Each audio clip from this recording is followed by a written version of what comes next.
This station is now the ultimate power in the universe. This table is really tilted. Excuse me? Am I gonna get a chance to speak? Maybe I should take that back. Denied. Damn, son, where'd you find this? Take a giant step for mankind.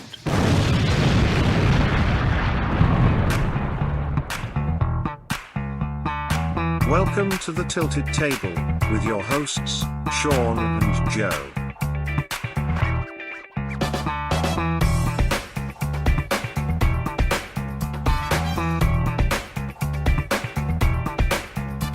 Yourself 2-3 years down the line, all you've done is home improvement projects. But there's some things that need to be done. So yeah, we're doing it. Folks, welcome to the Tilted Table, the internet's answer to a question that no one asked. I am Sean Landon Clark for a little bit longer. Ooh, I see. I thought you were going to do it right there. No. And I am Joey Joe, the Fracky Mac. And today we are going to talk about wishes. And I'm excited. So this one's one of my ideas, and it's kind of like Robin Williams in the cartoon version of Aladdin, where if you were granted 3 wishes and one of the wishes can't be for more wishes, what would they be? Right. It reminds me of the monkey's paw. Did you ever read that story? I haven't. No. You know it because they've done it a million times on popular television shows and recreated it in various forms and movies and whatnot. What's the premise? The premise is that this woman is at like some market like in India, and they have it's always in India, right? So they have like the tables and the market with all the different crazy bullshit, and she finds an actual monkey's paw, like a little statue, and the guy that sells it to her tells her that like it's magical, and it's got I think 3 fingers up, and so you can make a wish, and then one of the fingers will go down, and the wish is granted.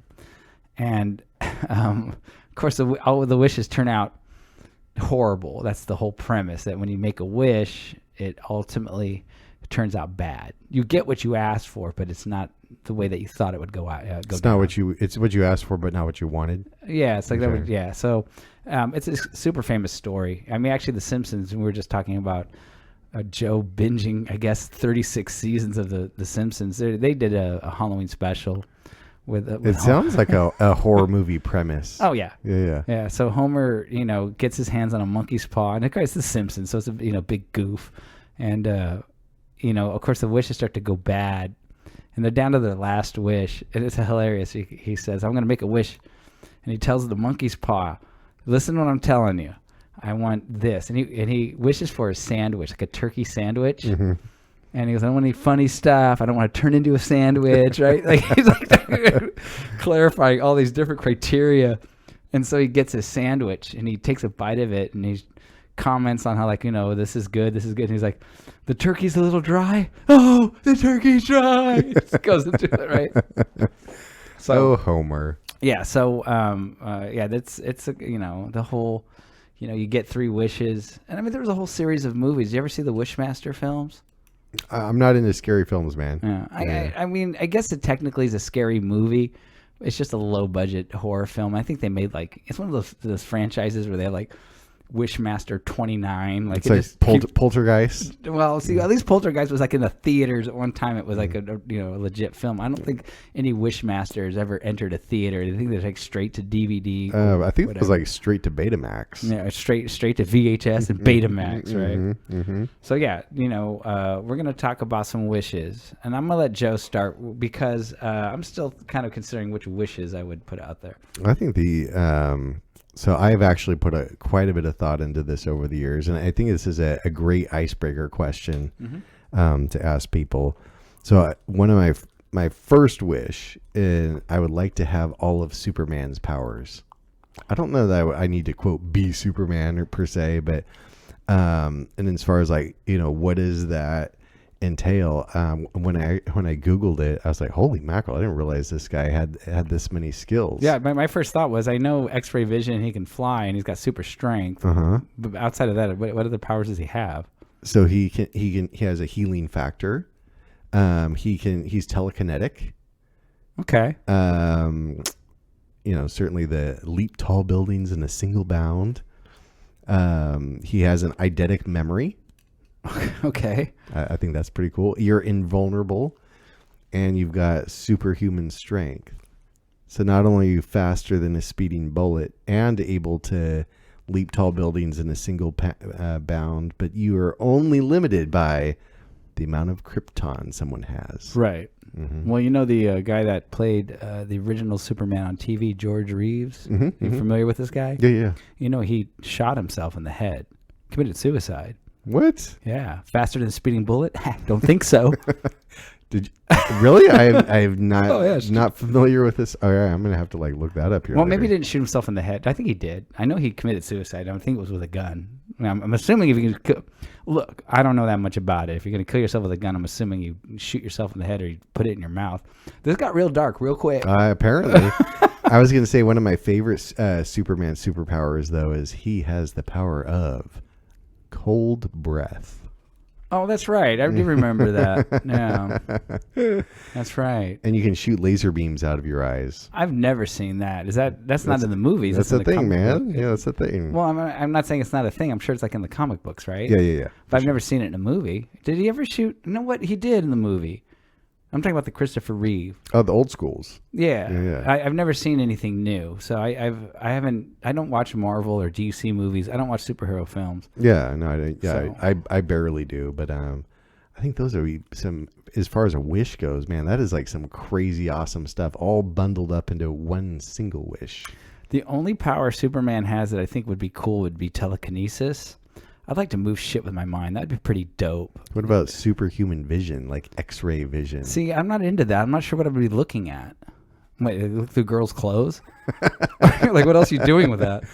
Well, what if like someone gets kidnapped? You could look through a building and find out where they are. Well, now you're talking about a different scenario where I'm actually using the powers to, like, save humanity. Oh, yeah, true. Otherwise, I'm walking down the street looking into people's garages going like, hey, that guy's got 2 exercise bikes? He's fat as fuck. What the hell, he's got 2 exercise bikes? What am I looking at? Oh, so awesome, man. But one of the things in thinking of the 3 wishes, I thought could be its only or a separate wish, which I actually would burn a wish for this one thing. But I was like, oh man, this is awesome. It gets bundled into the Superman powers. I don't want to be sick or get hurt and or damaged. So I think that's a pretty cool, awesome, like bundle all in together. My healing factor is infinite.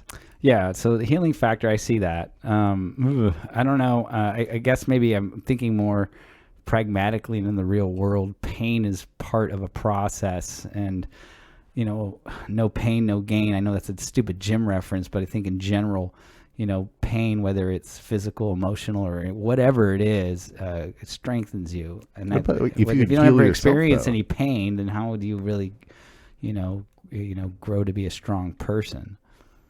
Whoa. I'm getting I was like, that's way too philosophical. Yeah, Well, so- this is about burning wishes, man. We're playing the fun game. But I went from dark to funny to philosophical in the span of about 2 minutes. Oh, yeah. Covering a ton of bases over Air there. high five, chest bump. But what do you think about the cold breath? I think that's clutch. I don't. What do you use that for? Like, if I had like a 6-pack of warm beer, it'd be sweet. But Or like, if your ice cream starts to melt, yeah, but wouldn't it freeze it too much to eat? Or do you control the temp? I Is don't it like know. a thermostat on an AC unit? It lends a whole new meaning when you're hanging out with people and you say, "Stay frosty, my friend." True, and it's a stupid question to ask, actually, because if you have the power to shoot out cold breath, then you obviously would have the power to control the temp. Like, you wouldn't just shoot it out and all of a sudden things are like rock solid, pure ice. Like, fuck, I didn't want to get that cold. I mean, that's obviously you would have that power. It'd be like if you had telekinesis and you try to move something and it just shoots across the room and hits somebody in the head. Like, geez, I was just trying to move it a couple of inches, right? It's a wildly inappropriate superpower to have. You're dangerous to yourself is what you get. It's kind of like going back to the monkey paw. Like, that's not what I asked for. Yeah, it's what I asked for.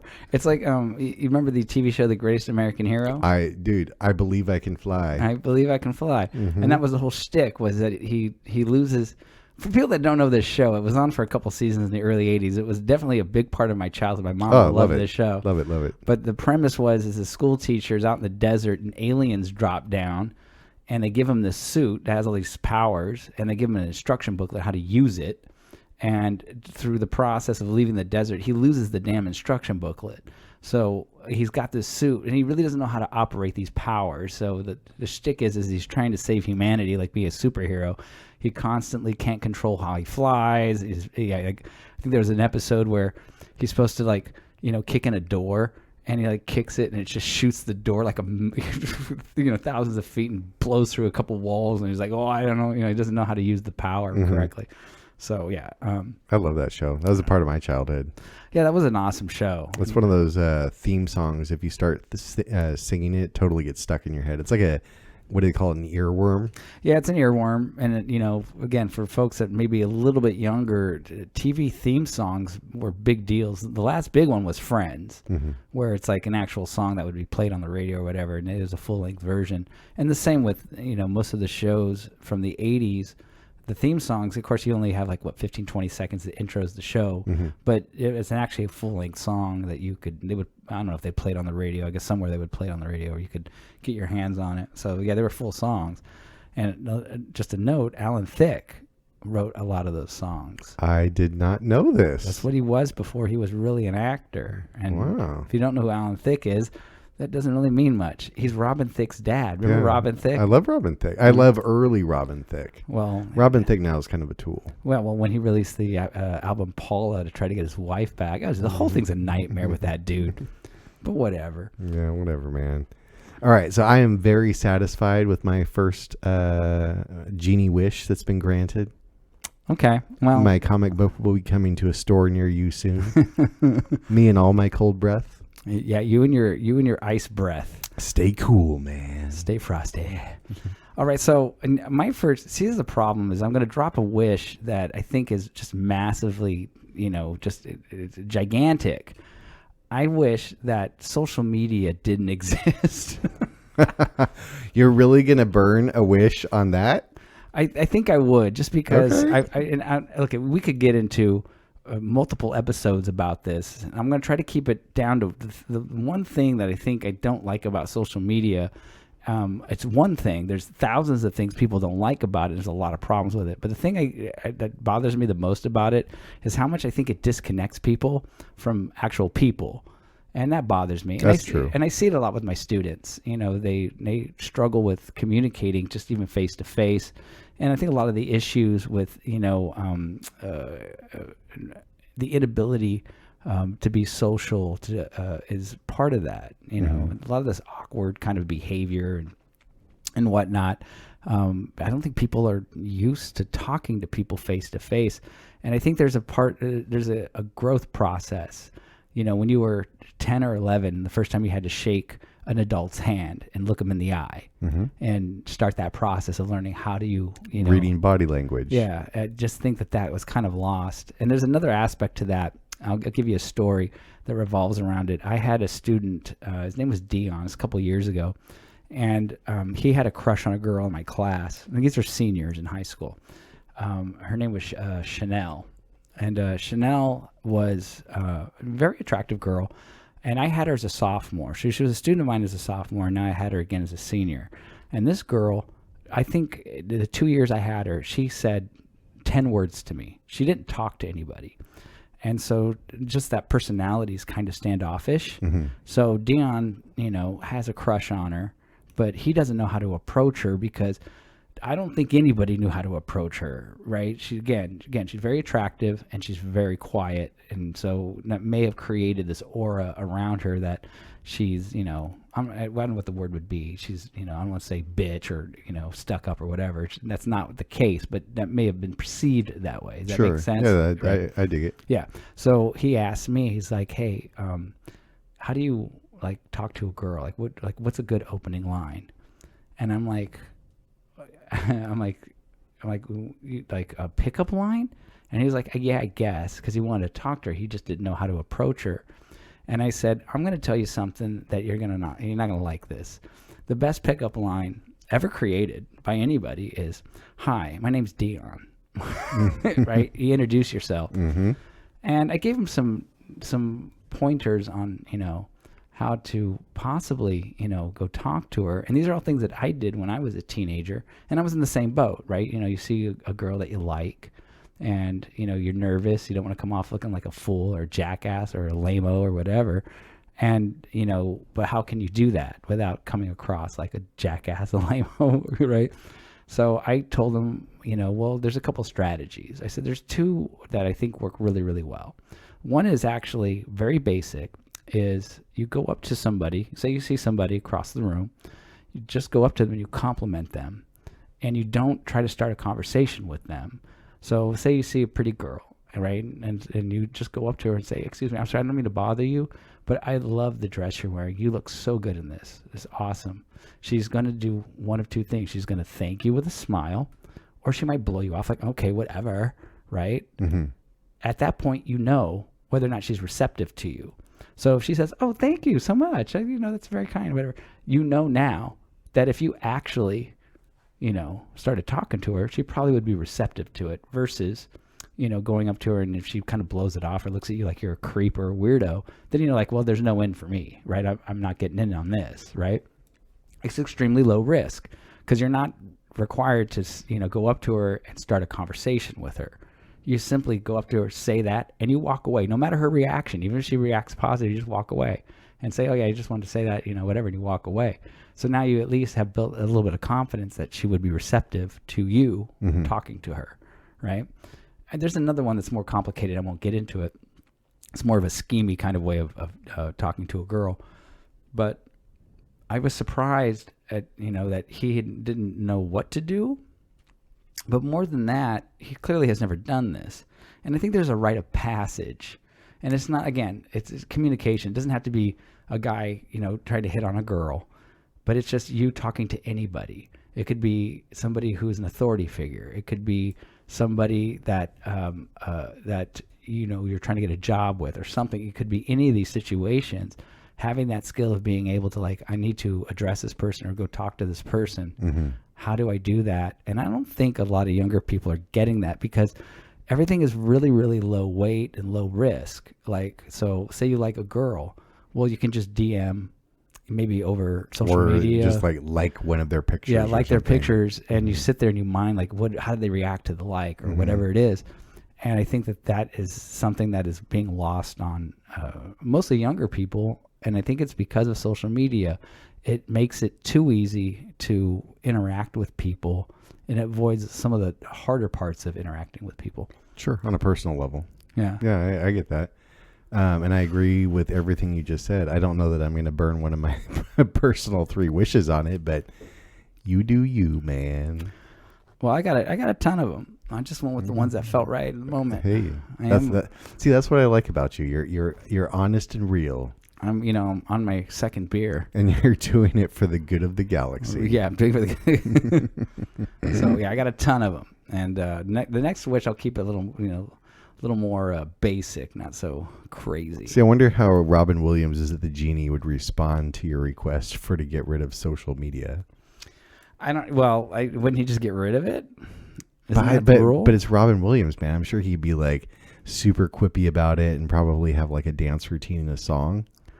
Yeah, true, he would. Mm-hmm. Yeah, but I think also that if you go with the monkey's paw angle, if I wish that, it would have some sort of devastating consequences. Nobody can talk to anybody. The whole world falls apart in anarchy because no one can communicate. I don't know. I'm talking out of my ass right now. It's getting dark. It's got to go bad. If it's got the monkey paw, it has to go bad. All right. So my second personal wish is all. I'm going to put italicized, bold, underline all of the Jedi powers. Wow, we are definitely operating in 2 different places. First yes, of all, we are. Okay, so I've seen the. So we had Superman. Well, so before, I'll just give you my knowledge of the Star Wars universe. I've seen the first 6 movies. Okay. Right? That was also a long time ago. So I know that Jedis have the Force. What other powers they got? So other than, and it's not just a rap music group, Jedi Mind Tricks. Great rap group. Vinny Paz, man. Legendary. If you don't know Jedi Mind Tricks or Vinny Paz, you need to go listen to him right now. Absolutely. Yeah, those guys are legends in the game. So one of the cool Jedi powers is battle meditation, Where you can influence the outcome of a battle by projecting the image of success on yourself and despair on your opponent. Sounds like a lot of that mindset guru bullshit, but go ahead. It ties back to our multi-level marketing podcast. And here's another one I thought was interesting is there's something called Shatterpoint. Okay. Are you familiar with this? No. So Shatterpoint is the ability to get insight into the world at large regarding, vulnerabilities that might exist, critical moments that might be on the horizon, and kind of a premonition or pre-knowledge on how to handle those things. Okay. So that falls under the Jedi mind trick bag. Okay. Well, the other thing I remember from the movie was the original, A New Hope, when Obi-Wan and Skywalker are driving in that hovercraft, and they get to some checkpoint, and the guard checks them on something, and then Obi-Wan puts a suggestion in his head about how they're okay to go. These are not the droids you're looking for. Right. Yeah. Right. And then they move on. So I know that they have that power. Yeah.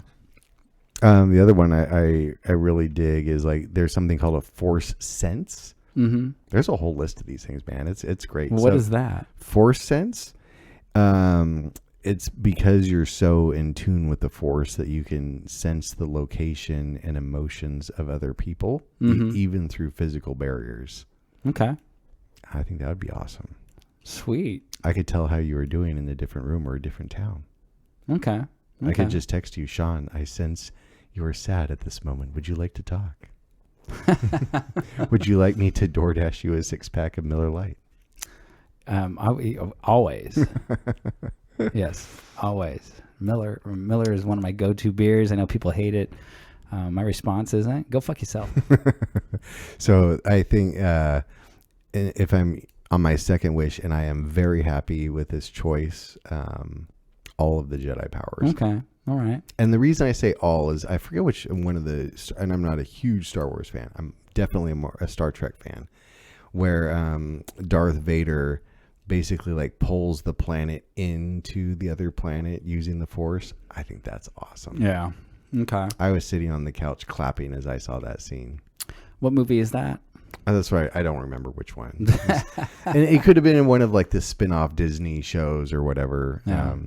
I just thought that was a really cool scene. Yeah, the last Star Wars movie I saw was the third prequel. Is that Revenge of the Sith? Was that the third? I think so. Or was that the second one? It doesn't matter. Whatever the third prequel was. And I saw that when it first came out. And what was that, 2006 or something like that? Mm-hmm. It's it's been 20 years since I've seen a Star Wars film. So my memory of this stuff is pretty soft. Well, you got a mind like a steel trap, man. You can quote lines, authors' names, page numbers. Speaking of Superman and eidetic memory, you're kind of leaning toward that end of the spectrum. That is painfully inaccurate. No, I can't do it, man. I can provide context and framework for something, but if you ask me to give you a specific quote or so and so said the following thing, I'm not that guy. Well, I don't think that's accurate of me. I forget a lot of shit. Trust me. Often it's really important stuff that gets me in trouble because I forgot about that. But it is true that my brain is full of a lot of useless knowledge, a shit ton. Yeah, so I can go with that. So I wish we could just monetize your brain. Yeah, I'm not sure you'd get a ton of money out of that. not a ton. Ladies and gentlemen, may I have your attention, please? Leave a like on the video. I know you're enjoying this. Can you shut up? The internet's answer to a question that was never asked. The Tilted Table with Sean and Joe.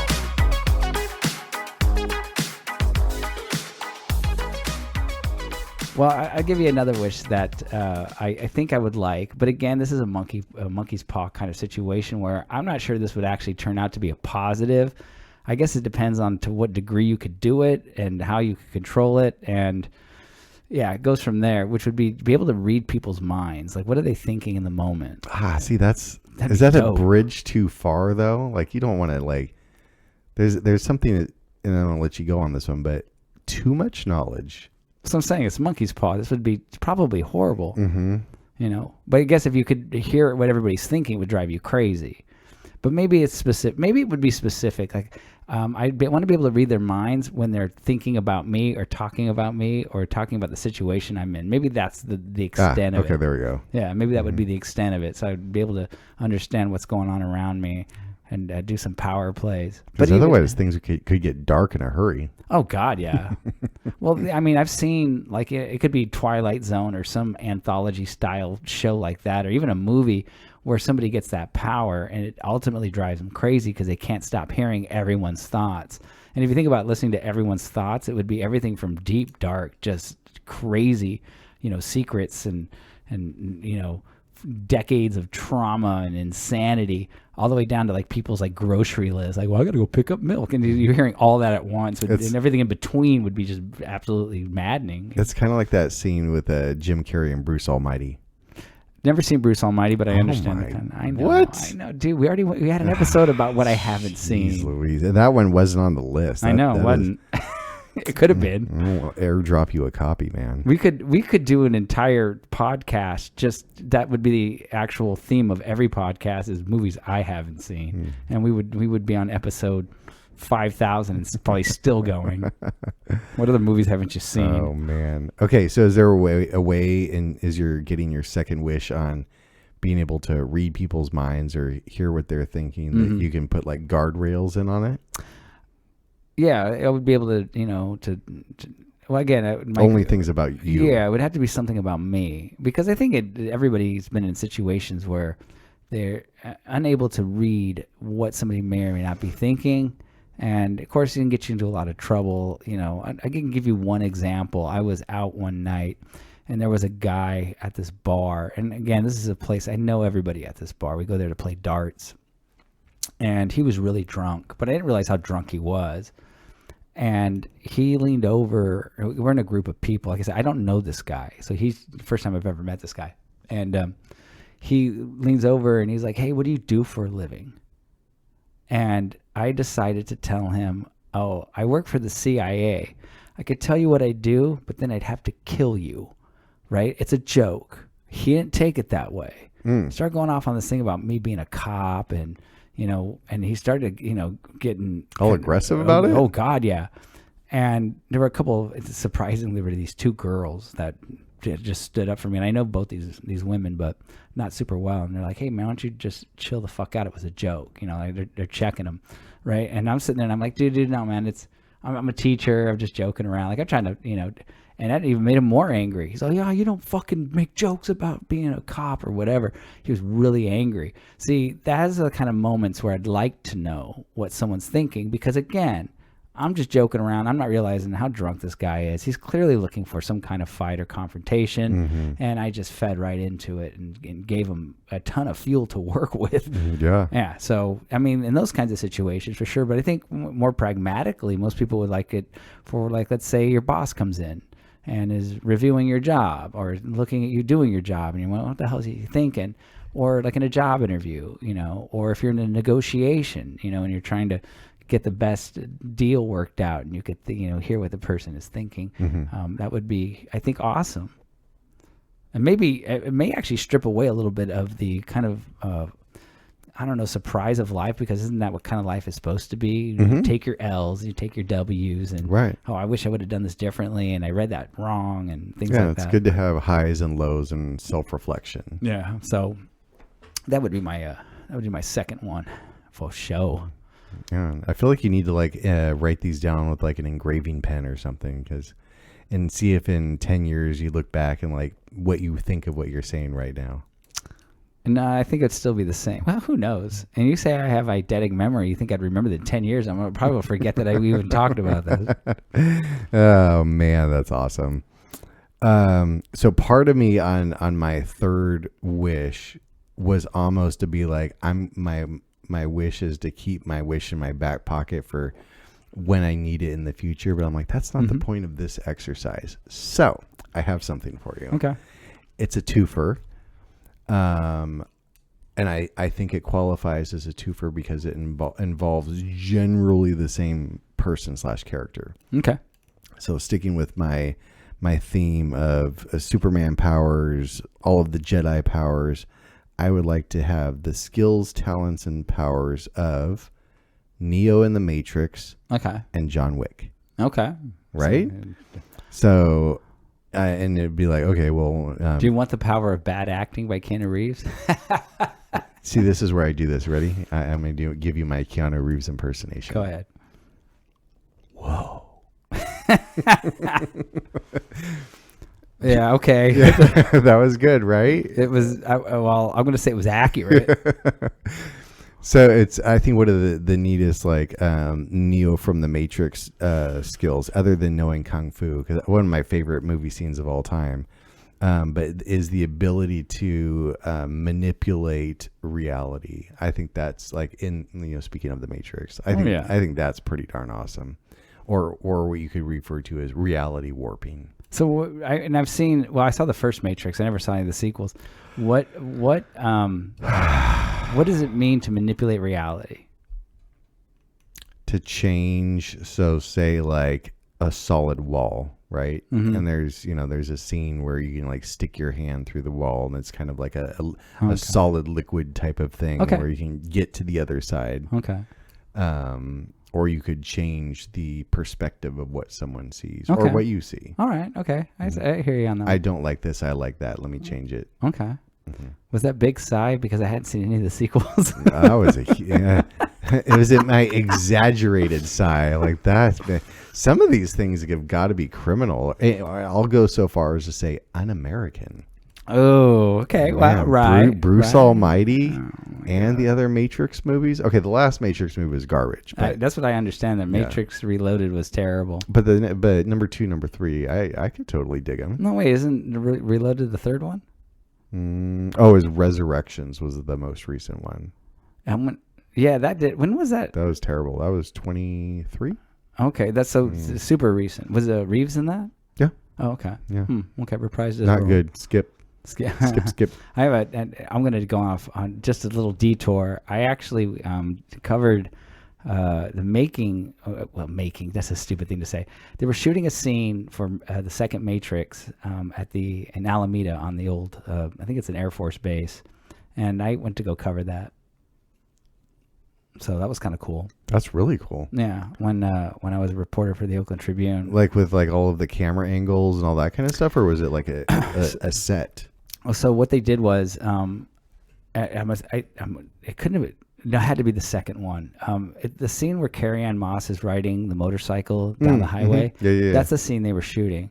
It's fascinating because they had turned one of the airstrips into the freeway with all the signs. It was completely manufactured. Right. Yeah, and so they had her doing. She was the only one there that was a main cast member, and they had it all set up, and they had her on. I don't even know what to call it. They put the bike on like a dolly. Mm-hmm. So obviously she's not riding it, and they're just pushing her around.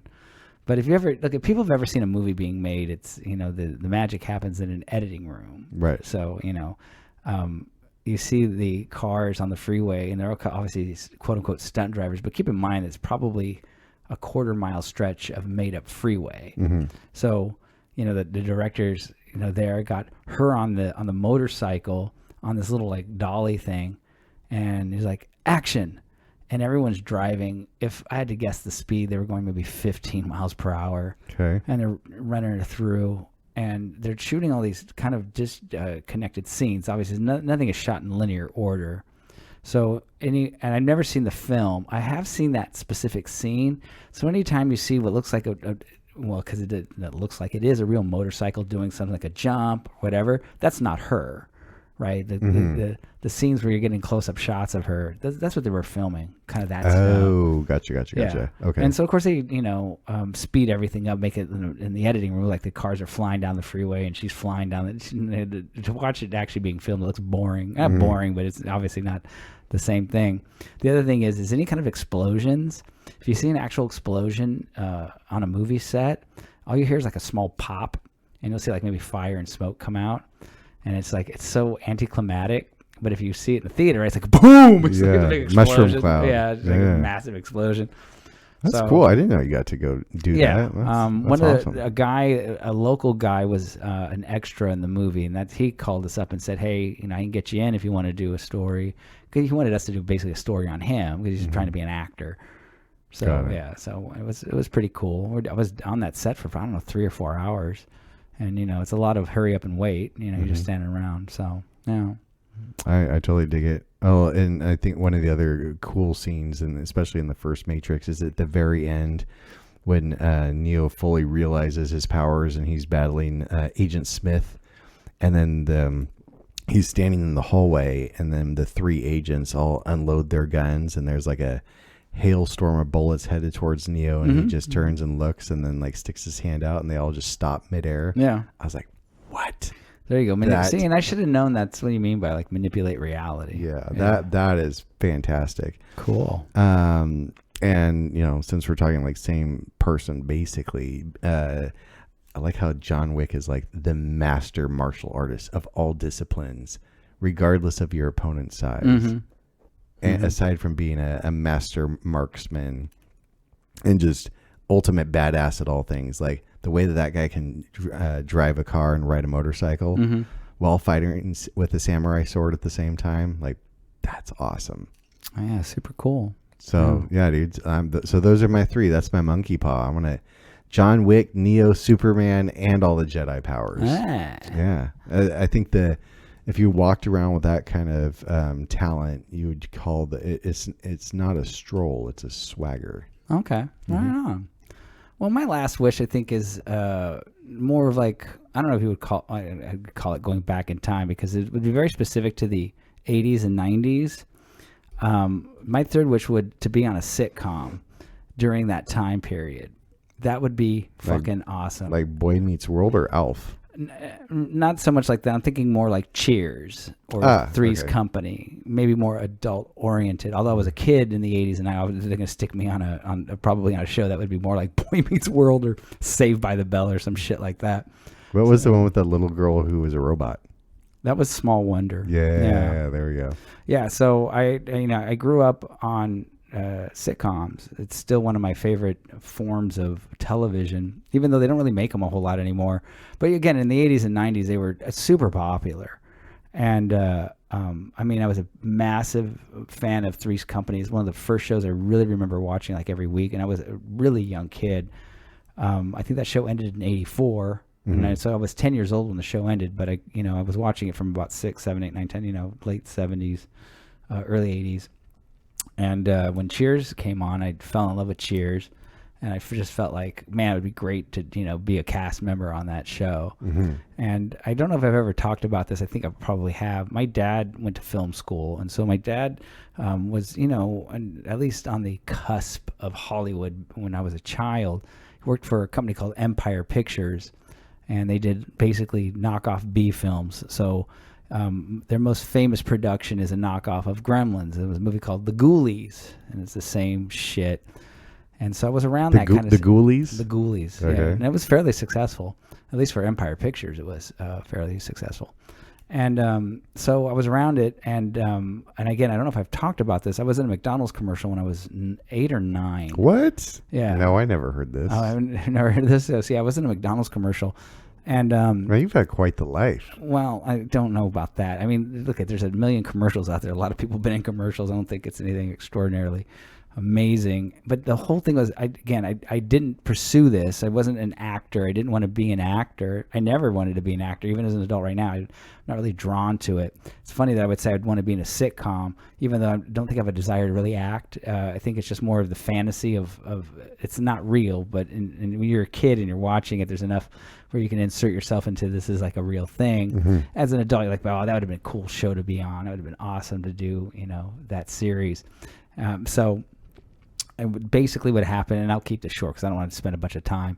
My dad's company, the Empire Pictures, they would shoot commercials. They would do all kinds of anything to obviously make money. And he was working on a McDonald's commercial, and I went with him because I couldn't be home by myself. Again, I was like 8 or 9 years old, and they had their actors, and it was at an elementary school. So I'm not gonna. People don't know the McDonald's commercials in the 80s were like stories. It's like 30-second, kind of stories, like a vignette. Yeah. So they had the main actors. It was 3 kids, and they have all the extras, and so they're supposed to be like in a junior high kind of cafeteria. And the director said, he goes, I want another kid. I need, there's 3, I need 4. And so he asked, does anybody here have a SAG card? Because there were going to be lines spoken, and if you speak on camera, you have to have a SAG card. Mm-hmm.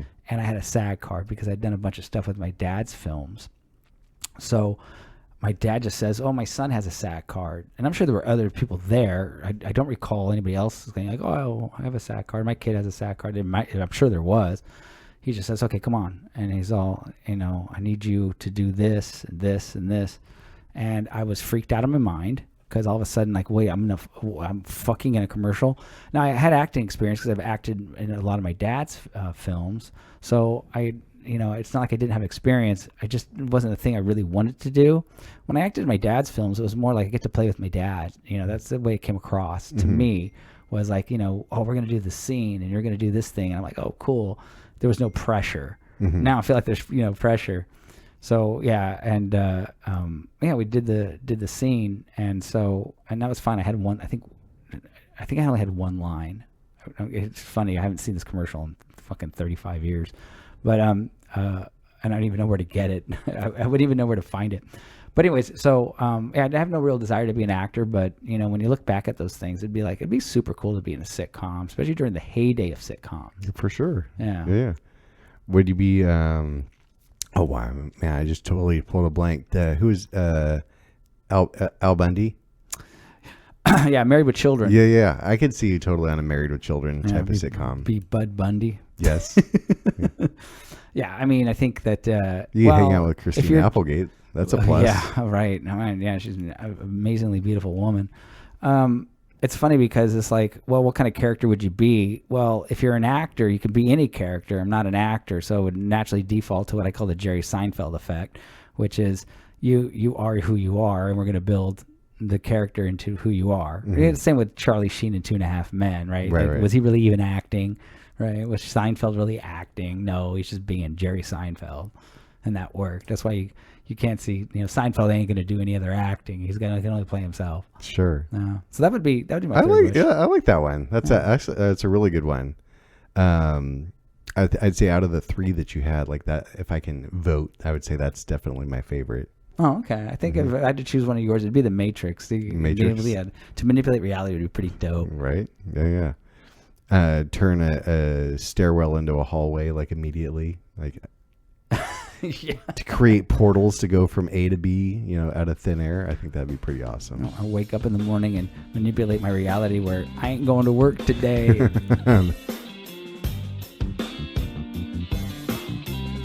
I have an important announcement for you, so stay tuned. Yo, that's some next level shit, bruh. So you got me. Big deal. The internet's answer to a question no one asked. The Tilted Table with Sean and Joe.